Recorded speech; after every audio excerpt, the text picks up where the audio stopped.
सार्वजनिक व्यय में पेकॉक और वाइजमैन परिकल्पना को रेखा चित्र द्वारा समझते हैं।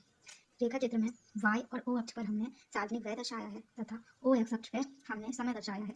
इसमें विभिन्न समय में मतलब जैसे शांति काल है, युद्ध काल है और युद्ध के बाद की जो अवस्था है उसमें सार्वजनिक व्यय कैसे परिवर्तित होता है उसके बारे में हम इस चित्र में समझेंगे। तो आइए हम समझ लेते हैं।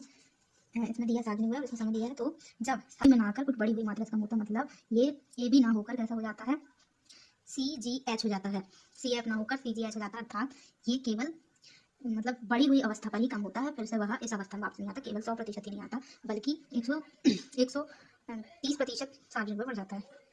यही इसकी आलोचना देख लेते हैं। सामाजिक संकट की अस्पष्ट परिभाषा। एक प्रमुख आलोचना यह है इसकी कि परिकल्पना सामाजिक संकटों को परिभाषित करने के लिए कोई स्पष्ट मापदंड प्रदान नहीं करती, मतलब सामाजिक संकट क्यों आते हैं इसका कोई स्पष्ट मापदंड नहीं देती। सेकंड परिभाषा है कि तकनीकी प्रगति पर अत्यधिक जोर। कुछ आलोचकों का तर्क है कि यह परिकल्पना सार्वजनिक व्यय में वृद्धि की व्याख्या करते समय तकनीकी प्रगति की भूमिका पर बहुत अधिक जोर देती है, जो हमेशा प्राथमिक कारण नहीं हो सकती।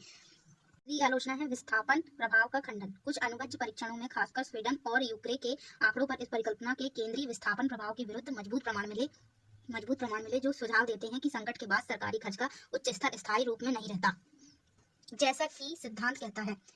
फोर्थ पढ़ेंगे अन्य मॉडलों के साथ तुलना। भारत जैसे देशों के संदर्भ में कुछ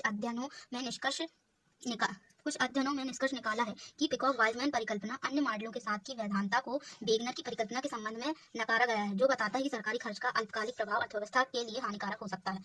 मात्र आपातकालिक स्थितियों के कारण सार्वजनिक व्यय नहीं बढ़ता, यह बताया गया है। कल्याणकारी योजना विकास के कारण भी सार्वजनिक व्यय बढ़ता है, मतलब केवल आपातकालिक मतलब युद्ध के कारण ही सार्वजनिक व्यय नहीं बढ़ता बल्कि कल्याणकारी योजनाबद्ध विकास के कारण भी सार्वजनिक व्यय बढ़ सकता है।